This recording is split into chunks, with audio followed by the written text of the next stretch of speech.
웬 놈이 한 달에 한 번씩 교회 와가지고 점심 먹어서 저 놈은 도대체 뭔가라고 생각하셨을 텐데 목사였습니다. 저는 개척을 했습니다. 그래서 교회가 작습니다. 한 7명 됩니다. 근데 제가 개척한 아이들은 소위 말하는 가나안 교회 성도들입니다. 이 아이들이 예수님을 떠나 있던 아이들이고 이 아이들을 다시 불러서 하는데 참 힘듭니다. 이 목회라는 게 너무 힘듭니다. 저희 교회는 조현병 환자도 있고 자살 시도를 여러 번 했던 친구도 있고 실연당한 친구도 있고 하여튼 뭐 정말 7명밖에 안 되지만 버라이어티한 목회를 하고 있습니다. 저는 잠깐 소개하면 두란노 서원이라는 데서 12년 동안 사역했습니다. 그래서 여러분이 아시는 두란노 아버지 학교, 어머니 학교, 결혼 예비 학교 이런 프로그램들을 만들고 강의하고 했습니다. 저는 한국성서대학교에서 강사로도 있었고 FEBC 극동방송 부산지부에서 제가 부산 사람은 아닌 녹음해서 갖다 줬습니다.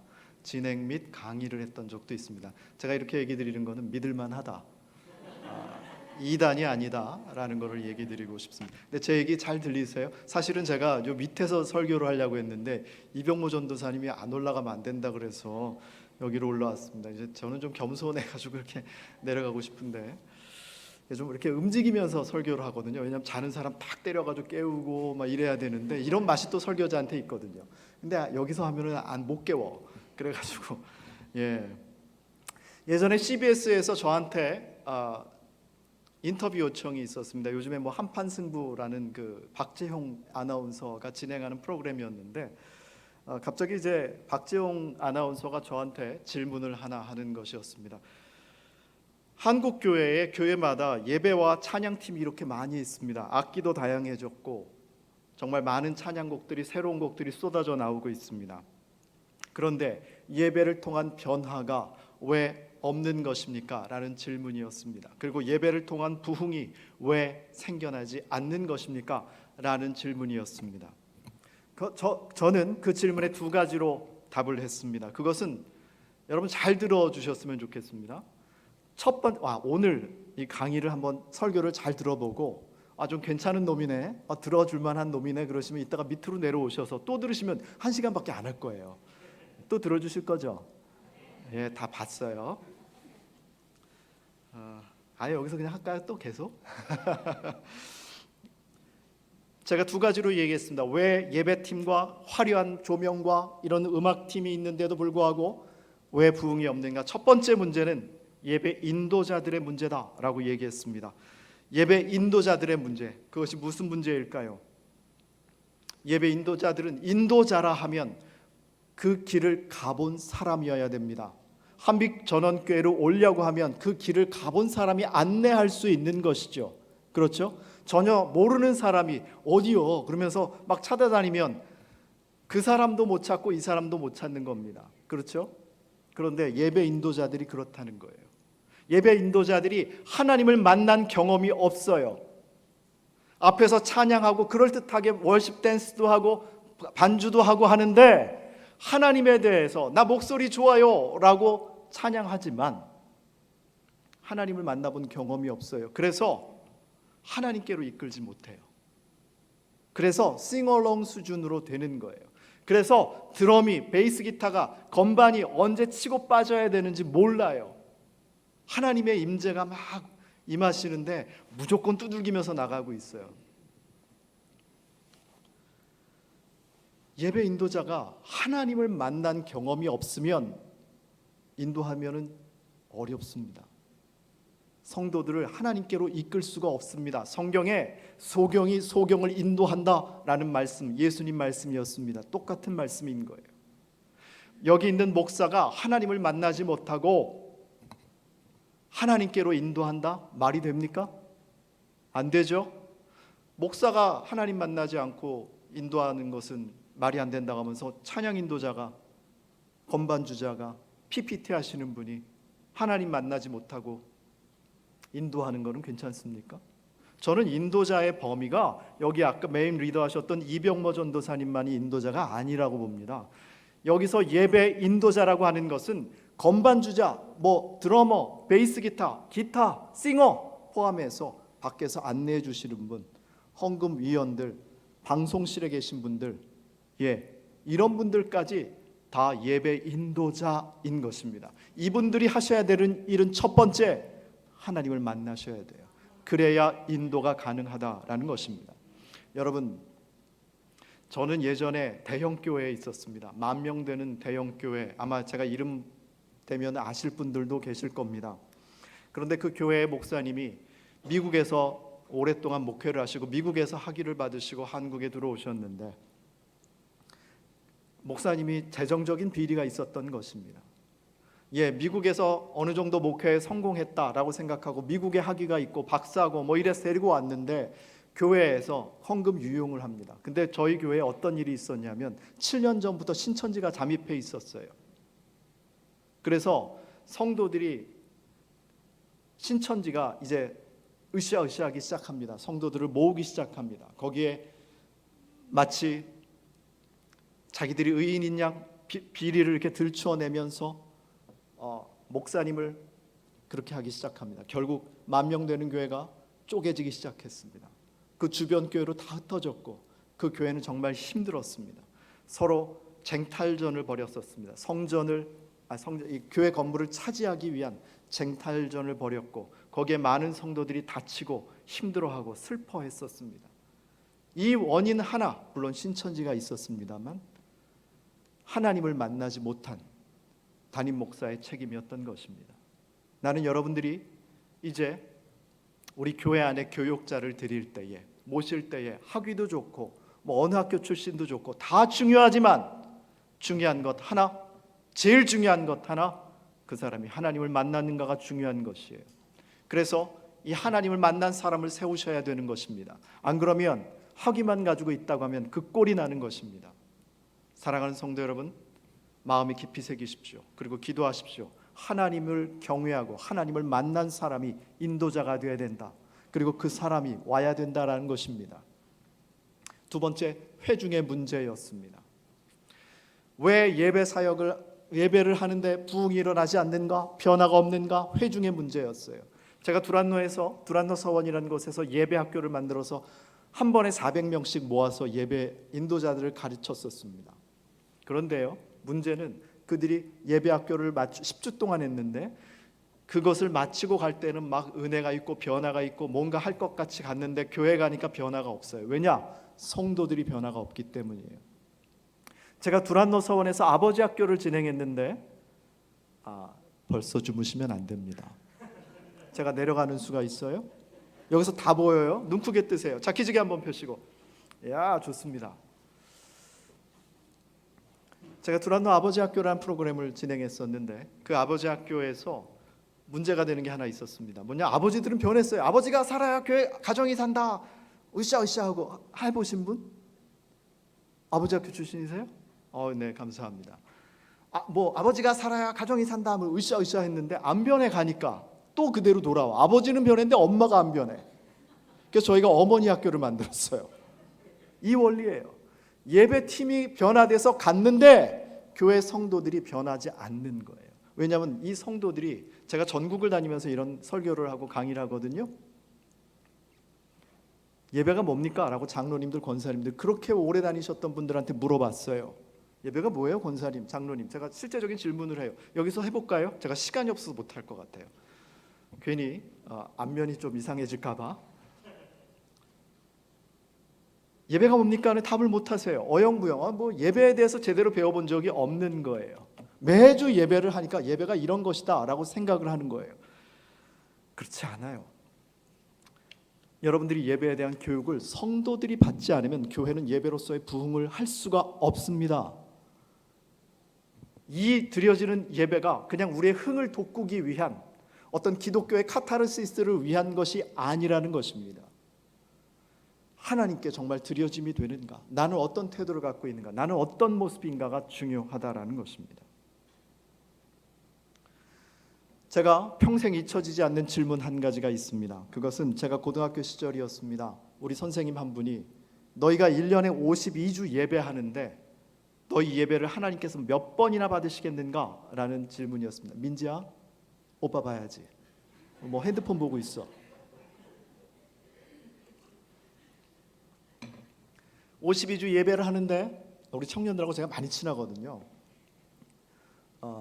52주 예배하는데 몇 번이나 하나님께서 너희 예배를 받으시겠느냐라는 질문이었습니다.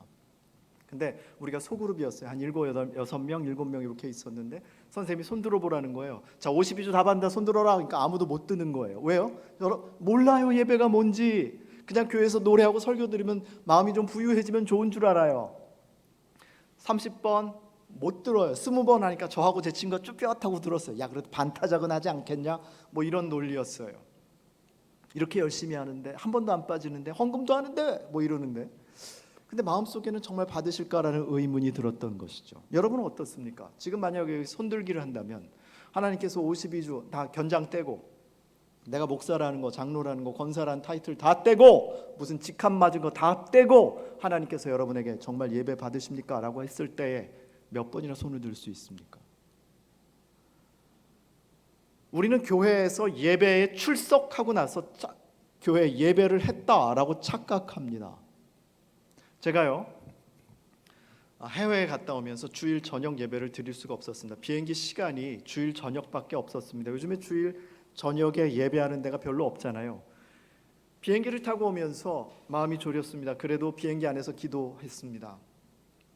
다행히 내려서 그 주변을 검색해서 주일 저녁 예배를 하는 곳을 찾아서 들어갔습니다. 조금 거리가 떨어져 있었죠. 들어갔는데 한 요 정도 되는 교회였습니다. 주일 저녁이기 때문에 부목사님이 설교를 하셨고 찬양팀이 섰습니다. 찬양팀이 섰는데 연습을 안 했어요. 저는 이제 알잖아요. 제가 이것만 얼마나 많이 했겠어요? 해외에 다니면서 이런 것도 하는데 들으면 알잖아요. 아, 연습 안 했네. 베이스가 너무 튀고 드럼이 너무 세. 화음을 넣어야 되는데 넣지 말아야 될 때 넣어. 짜증나요. 들은 내가 짜증이 나요.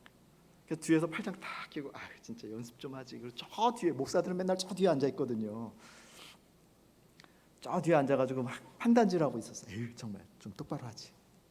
목사님이 이제 올라오셨는데 죄송합니다. 제가 두란노선에서 있었다고 얘기했는데 제가 강사 헤드헌터였어요.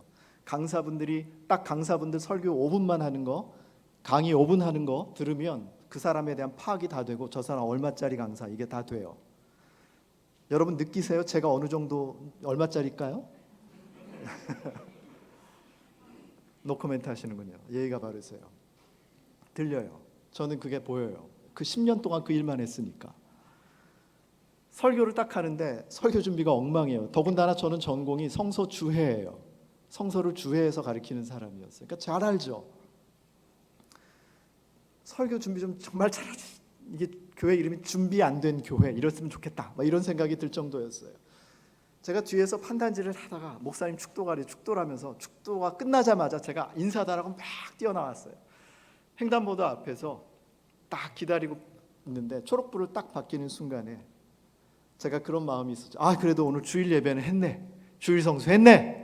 라고 마음의 위로를 하고 있었던 찰나 초록불이 바뀌는 순간 주께서 말씀하셨습니다. 아니, 너는 예배하지 않았어.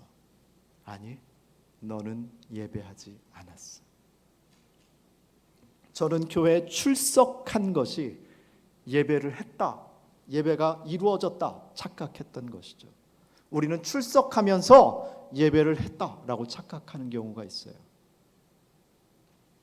그럼 뭐가 필요할까요? 자, 우리 민지하고 저하고 데이트한다고 생각해 보세요. 물론 그럴 일 없겠지만 코로나 걸렸었다면서요? 2번 죽이는 거예요. 자, 민지하고 저하고 데이트를 하는데 민지가 저한테 이랬어요. 오빠, 우리 저기 일요일 날 11시부터 12시 반까지 우리 데이트해요. 그래? 어디를 갈까? 그랬더니 민지가 저기 레스토랑 좋은 데 있어요. 내가 예약할게요. 그래, 거기 가자. 그럼 민지가 이제 예약 다 했어요. 그래서 약속 장소에 갔는데 주차 시설이 너무 좋아요. 차를 잘 댈 수 있어요. 널널해요. 건물도 커요. 채광도 좋아요. 갔더니 오시는 분들을 이렇게 영접하는 그 매너가 너무 뛰어났어요. 딱 들어갔는데 음악도 너무 좋아요. 내 취향이야. 조명도 아주 너무 좋아요. 사람들도 매너 있는 사람들이 오는 것 같아요. 근데 결정적으로 민지가 11시에 저한테 문자 하나 메시지가 딱 왔어요. 오빠, 나 오늘 코로나 걸렸어. 못 나가. 그러나 제가 거기까지 갔으니까 그냥 갈 수가 없겠죠. 거기서 주문을 했어요. 스테이크를 썰고 먹었어요. 맛있다, 신난다, 이 맛이지 그랬어요. 그러고 나서 제가 밖으로 나가면서 이렇게 얘기했어요. 와우, 오늘 데이트 너무 좋았어. 제가 데이트한 거예요? 민지야, 뭐가 빠졌니? 그렇죠. 민지가 빠져, 대상이 빠진 거예요. 다시 얘기할게요. 만남이 빠졌어요. 제가 이거를 얘기하는 이유를 여러분 다 아시잖아요. 우리가 이렇다고요. 교회 주차시설, 교회 음식 좋아, 이야 신난다, 밥도 많이 줘, 김도 주네, 좋아요, 다 좋다 이거예요. 음악도 잘해. 근데 당신은 하나님 만났냐라는 거예요. 그 예배 속에서 하나님을 만났느냐. 그럼 예배가 뭘까요? 예배가 뭘까요? 어떤 분이 예배에 대한 정의를 이렇게 내렸습니다. 하나님과 교제하는 것이다. 또 하나님과 만남이다. 예배는 시편 68편에 보니까 이전 그 번역본인데, 너희 의인들아 여호와 앞에서 기뻐하며 뛰어놀지어다 라고 이야기했습니다. 예배란 하나님 앞에서 기뻐하며 뛰어노는 것이다 라는 것입니다. 그분 앞에서 잔치하는 것이다. 예배는 그냥 앉아서 가만히 목사님 연설 듣는 게 아니고 경건하라는 이유로 찬송가 부르고 가만히 앉아 있는 것이 아니라 적극적으로 하나님을 만나는 것이며 적극적으로 하나님께 반응하는 것입니다. 우리는 그렇게 하지 않고 있다는 거예요.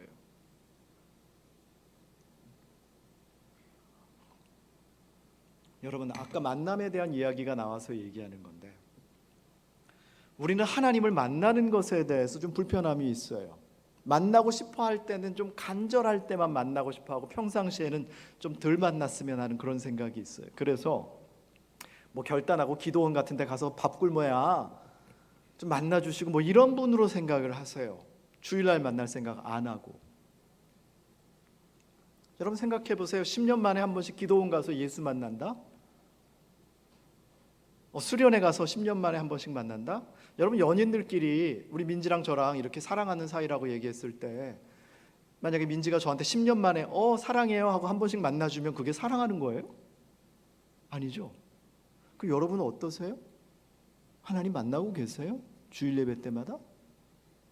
수예배 때마다? 금요 기도회 때마다? 새벽 예배 때마다? 어떤 모습으로 하나님 앞에 나아가고 있느냐고요. 그리고 당신의 예배에는 정말 하나님의 만남에 대한 갈망함이 있느냐는 거예요. 자, 우리 조금 더 예배에 대한 이야기를 해볼까요? 제가 예배에 대한 인물 두 사람을 생각했습니다. 첫 번째는 구약시대의 아브라함이라는 사람입니다. 아브라함은요, 창세기 22장에 보면 100세 때 낳은 아들이 있었죠. 아들 이삭을 하나님께서 여러분 뭐 쓰시려고 하지 마세요. 쓰지 마세요. 그냥 저를 보세요. 이거 뭐 영상으로 녹화 안 되죠? 하지 마세요. 녹화하고 있어요? 이거 우리 마누라가 보면 안 되는데. 여기 온 줄 모르거든요. 큰일 났네. 자, 나중에 동영상으로 보세요. 어차피 집에 쓰고 가도 안 보실 거 아니에요, 그렇죠?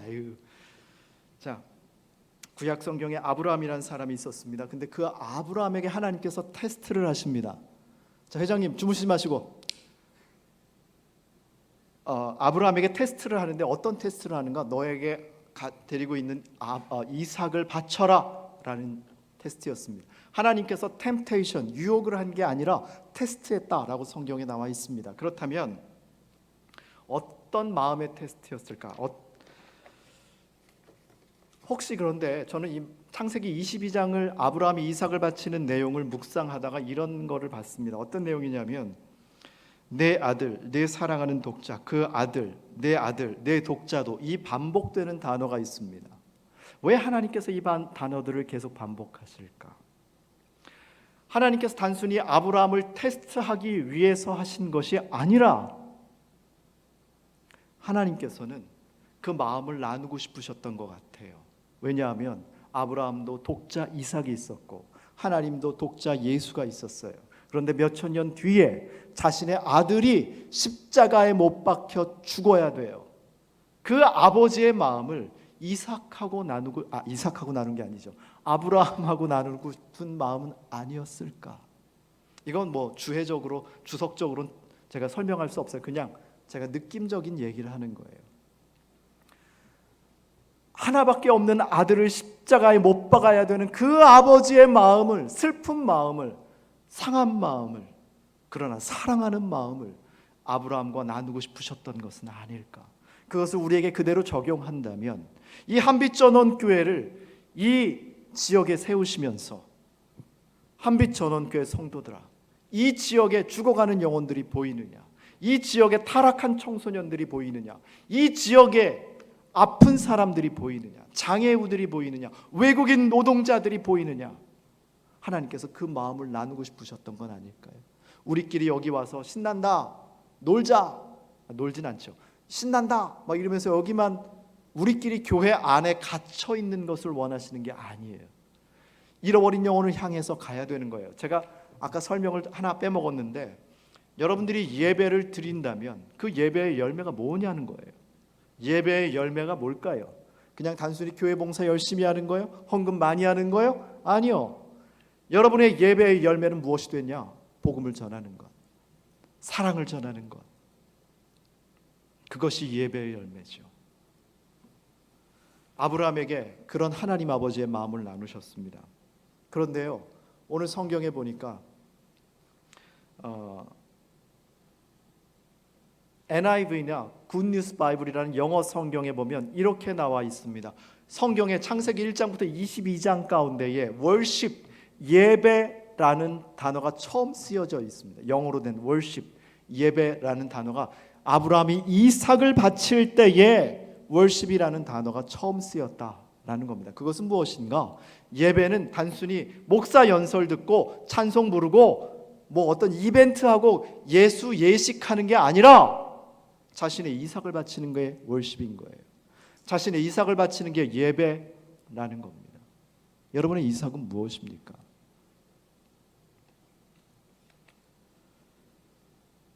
어떤 사람은 여러분들의 이삭이 뭘 것 같으세요? 이거예요. 단순합니다. 하나님 이것만은 안 돼요 라고 쥐고 있는 거, 하나님 이것만은 안 돼요 라고 내가 잡고 있는 것들, 그것이 여러분의 이삭이에요. 그것이 바쳐질 때 월십이에요. 물론 하나님이 당장 바쳐라 이러지 않으셨어요. 이 아브라함에게.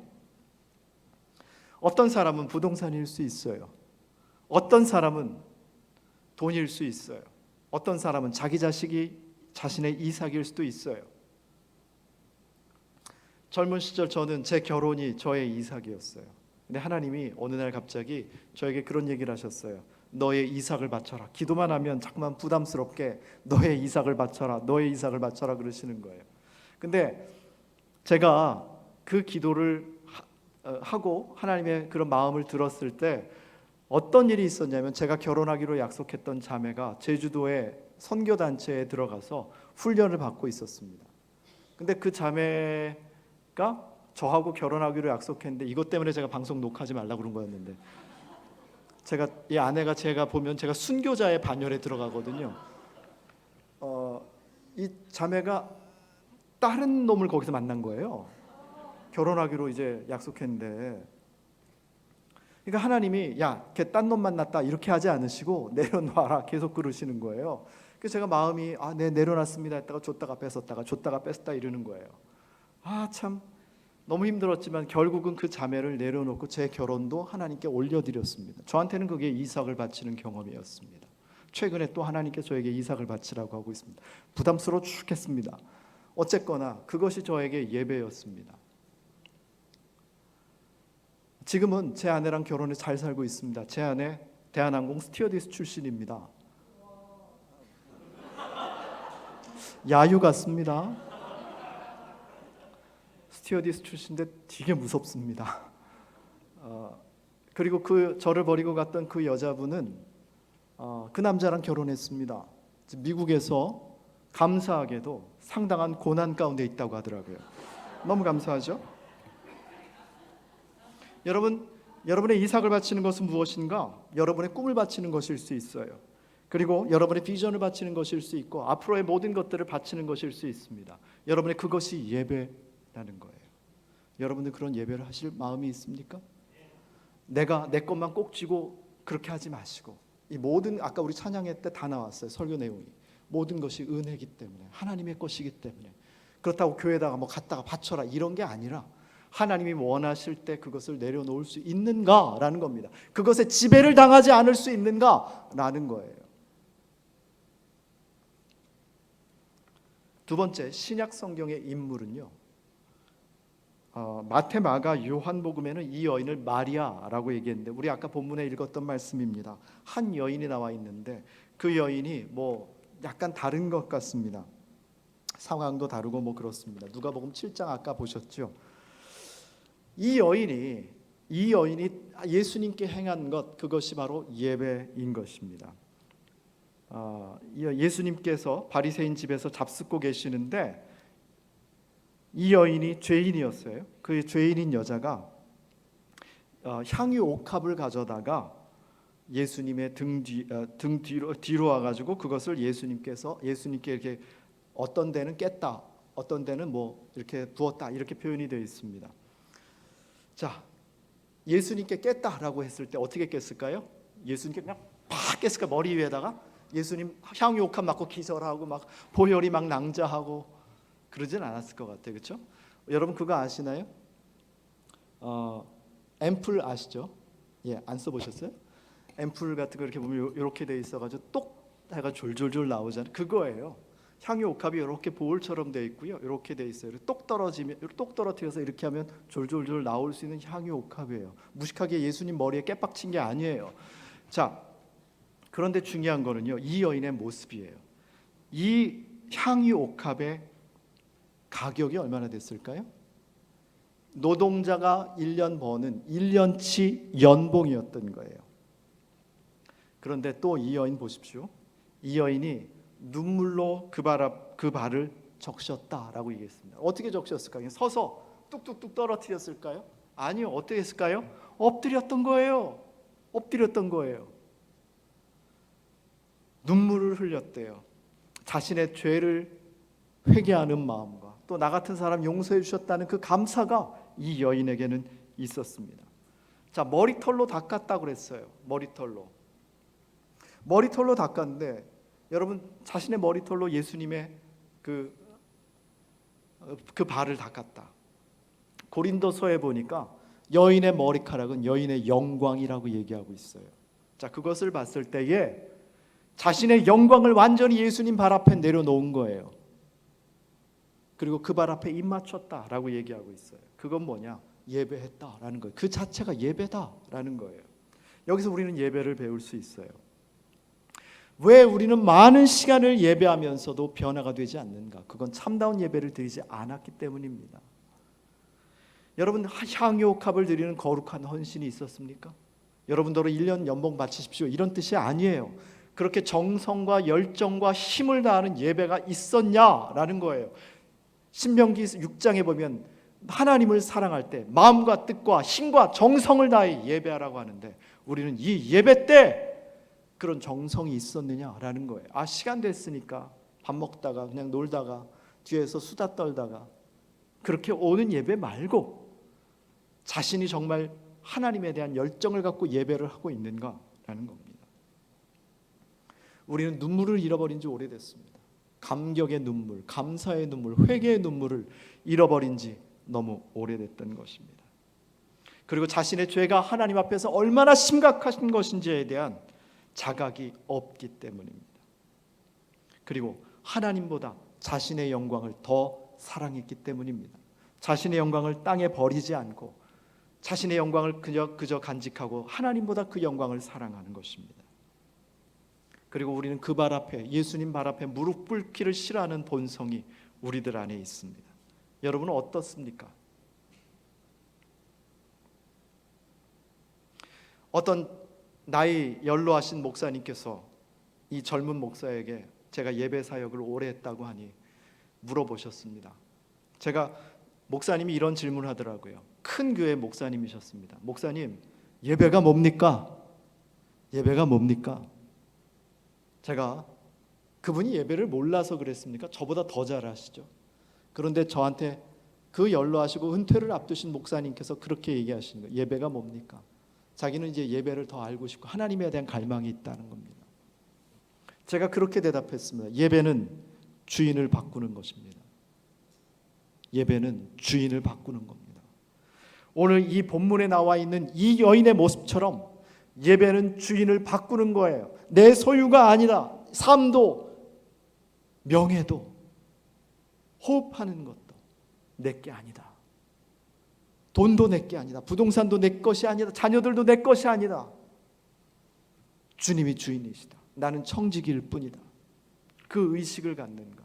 그리고 예배는 내가 주인 삼았던 모든 것들을 다 내려놓고 하나님을 주인으로 다시 모셔드리는 것. 그것이 예배예요. 단순히 목사님이 연설 듣고 교회에 노래 부르고 기독교 행사하는 게 예배가 아니라 그 주인을 바꾸지 않으면 그건 가짜다라는 겁니다. 여러분 주인을 바꾸고 계십니까? 우리 옆에 계신 분한테 이렇게 인사합시다. 주인을 바꾸는 게 예배래요.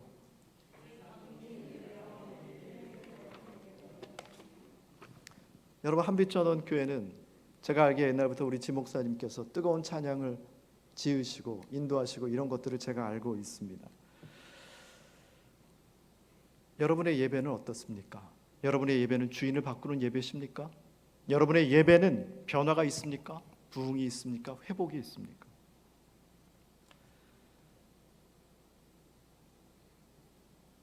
제가 예전에 70년 된 전통적인 교회에서 부교육자로 있을 때 일입니다. 그 교회에 처음 부임해서 갔는데 장로님이 저한테 그러는 거예요. 우리 교회는 70년 된 장로교고 그리고 우리 교회는 정말 멋진 교회고 우리 교회를 통해서 몇몇 교회들이 분립해 나갔고 우리 교회는 뭐 5억짜리 오르간이 있고 성가대에 서울대 성악과생들이 많이 있고 뭐 그런 자랑들을 많이 하시더라고요. 그래서 제가 기대함이 좀 있었습니다. 그런데요, 예배를 처음 드리는 그때에 굉장히 슬픈 마음이 들었습니다. 5억짜리 오르간 저렇게 갖다 놓고 있는데 5억짜리가 너무 웅장해서 성도들의 소리가 묻히고 성도들도 별로 찬양하는 모습을 보니 하나님께 감격스럽게 예배하는 게 아니라 그저 그렇게 찬양하는 모습을 봤습니다. 이 고백이, 이 찬양의 고백이 정말 나의 고백입니다라고 찬양하는 것이 아니라 그저 찬송가에 나와 있는 가사기 때문에 순서에 의해서 불러 제끼는 것을 보게 됐습니다. 과연 그 찬양을 하나님 받으실까? 두 번째,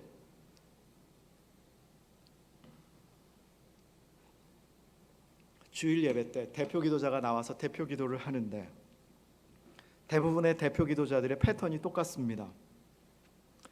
장로님들이 나와서 대표 기도하시면 하나님 일주일 동안 알고 지은 죄 모르고 지은 죄 다 용서해 주세요. 정치 좀 잘하게 해주시고 경제 좀 살려주세요. 그놈의 경제는 20년 동안 변함이 없는 것 같습니다. 그리고 뭐 좌파 성향이면은 뭐 우파 저기 하고 막 이러시더라고요. 장로님들이 기도를 하시는데 하나님께 드림이 아니라 그냥 성도들에게 들려주고 싶고 나를 과시하고 싶고 그런 내용으로 설교 아닌 그 기도를 하시는 거를 봤습니다. 교회에 경제 전문가가 한 분 계셨습니다. 그분이 대표 기도를 하면 무슨 소리인지 모르겠습니다. 왜냐하면 전문 용어를 쓰기 때문에. 그리고 자기가 하나님이야. 하나님이 이렇게 하면 경제가 살린다고 하나님께 강의를 하고 있는 거예요. 솔직히 속으로 그랬습니다. 주접던 애. 저게 하나님을 우습게 하는구나. 장로가 돼서. 성도들을 혼내는 장로도 있었습니다. 한 번은 수요예배 때 권사님이 대표 기도를 하는데 하나님 우리 장로님들, 목사님들, 권사님들 회개하게 하여 주옵소서라고 그렇게 기도했습니다. 예배 끝나고 나가니까 성도들이 웅성웅성해요. 보니까 장로님들이 그 권사님을 둥그렇게 진을 둘러쌌어요. 우리가 뭐 회개해야 됩니까? 이러고 따지고 있더라고요. 그런 모습 보면서 참 저런 분들이 장로를 하는 이 교회는 어떤 모습이 어떨까라는 그런 생각이 들었습니다. 성가대가 있었습니다. 성가대는 정말 수준이 높았습니다. 소리가 기가 막혔습니다. 서울대로 많이 구성되어 있는 분들이 계시니까 뭐 당연한 결과 있을 수 있지만 하나님께 드림의 모습은 없었습니다. 어떻게 하면 합창을 잘할까의 모습이지 눈물에 어린 그 감격의 모습이 없었다라는 것입니다.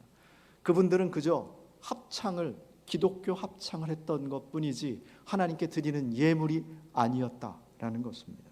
헌금도 그렇습니다. 헌금 바구니 지나가니까 안 내면 창피하니까 그냥 넣는, 준비도 안 된 그런 헌금, 예물 드리는 것을 봤습니다. 즉흥적으로 드릴 바에는 드리지 마십시오. 그냥 하나님께 일주일 동안 기도해 보시고 감사의 예물을 드리시길 축복합니다. 축도하면 어떻습니까? 축도하기 전에 우리 주기도문으로 끝날 때 있지 않습니까? 근데 우리 주기도문은 대부분 주문처럼 되었습니다. 사도신경도 주문처럼 되었습니다.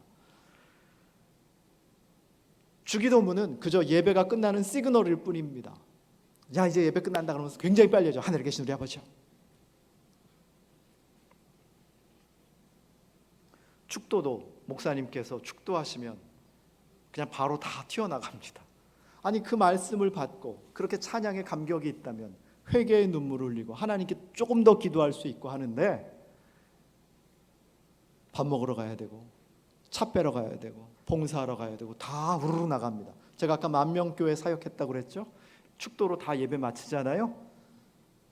남아서 기도하는 분이 그 많은 숫자 중에 한두 명 있습니다. 제가 그거 보면서 너무 마음이 아팠어요. 와, 이 교회 영적 수준이 이런 거구나. 화려하고 교회 건물 큰데 사람 많은데 영적 수준이 이거밖에 안 되는구나. 말씀을 부여잡고 기도하고 눈물 흘리는 사람이 없어요. 이것을 잡고 내가 복음을 증거하겠다라는 결단이 안 서요. 그냥 시간 끝났으니까 우르르 나가요. 그거예요. 하나님에 대한 감격이 있다면 과연 그렇게 우르르 나갔을까? 계속 하나님 앞에 머물러 있고 싶지 않았을까라는 것입니다. 요한계시록 3장에 보면 라오디게아 교회가 나옵니다. 혹시 장로님 가능하시면 요한계시록 3장 15절부터 20절까지 가능하실까요? 안 돼, 죄송합니다. 미리 드렸어야 되는데. 이렇습니다. 그냥 들으세요. 네, 들으세요. 찾으셔도 되는데 그냥 들으세요. 찾으시죠? 이게 중요하니까 한번 찾아보시겠습니다. 자꾸 이랬다 저랬다 해서 죄송합니다. 요한계시록 3장 15절부터 20절까지인데요.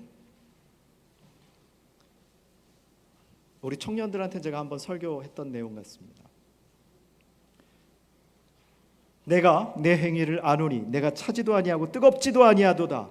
내가 차든지 뜨겁든지 하기를 원하노라. 내가 이같이 미지근하여 뜨겁지도 아니하고 차지도 아니하니 내 입에서 너를 토하여 버리리라.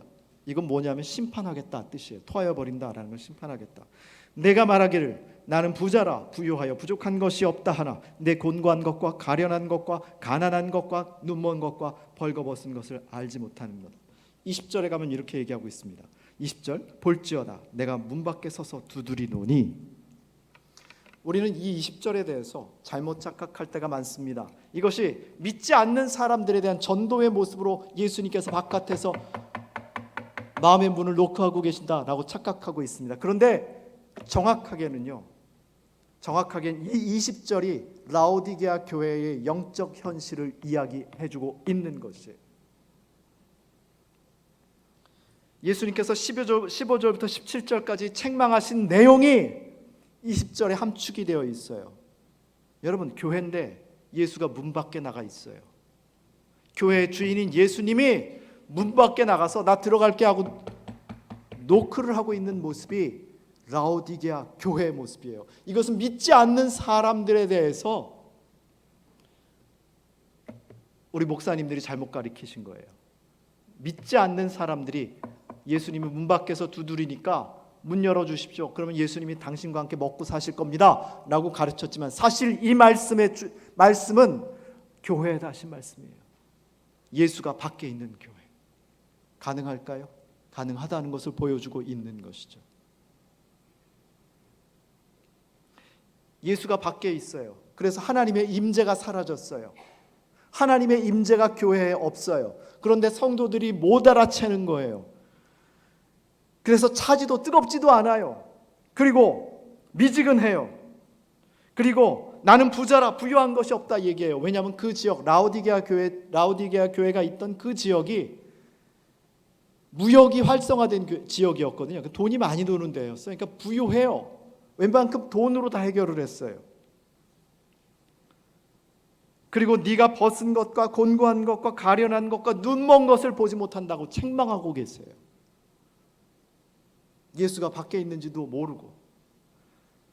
마틴 로이드 존스라는 목사님이 이렇게 부흥이란 책에서 이렇게 얘기하셨습니다. 대부분 교회들이 예수가 떠나도 모를 것이다.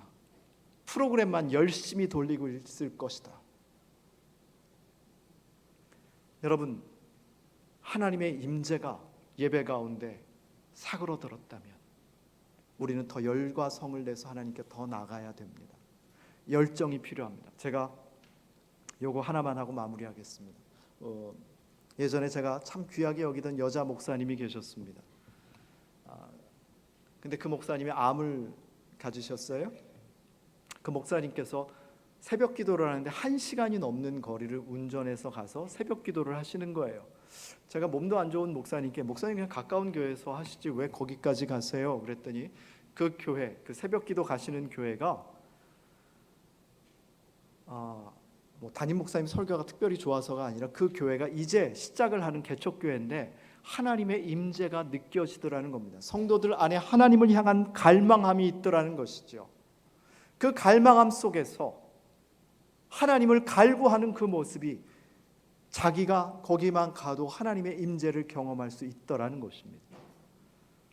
그리고 나중에 한 2년 정도 뒤에 목사님께 여쭤봤습니다. 목사님 아직도 그 교회 가세요? 1시간 정도 걸리는 그 교회 가세요? 그랬더니 목사님이 하시는 얘기가 아니요, 저 안 갑니다. 목사님 몸이 많이 안 좋으세요? 아니요, 그게 아니라 그 교회에 하나님을 향한 갈망함이 없어졌습니다. 교회 건물이 생기고 성도가 늘어나다 보니 하나님에 대한 갈급함이 사라졌습니다.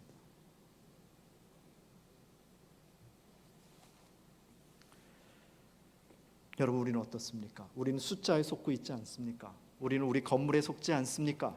우리 프로그램에 속지 않습니까? 우리 목사님의 지명도에 속지 않습니까? 그게 중요한 게 아니라 예수의 임재가, 갈망함이 오늘 우리에게 필요할 줄로 믿습니다. 난 오늘 찬양단이 여러분들이 목소리를 얼마나 잘 내느냐, 얼마나 건반을 잘 누르고 얼마나 드럼을 잘 치느냐에 관심보다는 여러분들이 하나님을 향한 그 열정이 필요한 것이죠. 그것을 회복하기를 원합니다. 여러분들이 먼저 아브라함처럼 이삭을 드려야 되고 이 여인처럼 향유옥합을 드리고 자신의 것들을 영광을 포기하고 내가 어떻게 사람들 앞에 비춰질까를 내려놓고 주인을 바꾸는 예배가 필요합니다. 하나님을 사랑하는 사랑함이 회복돼야 됩니다. 하나님을 임재를 갈망함이 필요합니다. 예배는 교회 출석이 아닙니다. 여러분이 52주 예배 드릴 때 하나님 다 받으시겠습니까? 그 질문으로 돌아갑니다. 52주 예배 드릴 때 하나님 받으심직하게 최선의 모습으로 하나님께 나아가기를 예수님의 이름으로 축원합니다.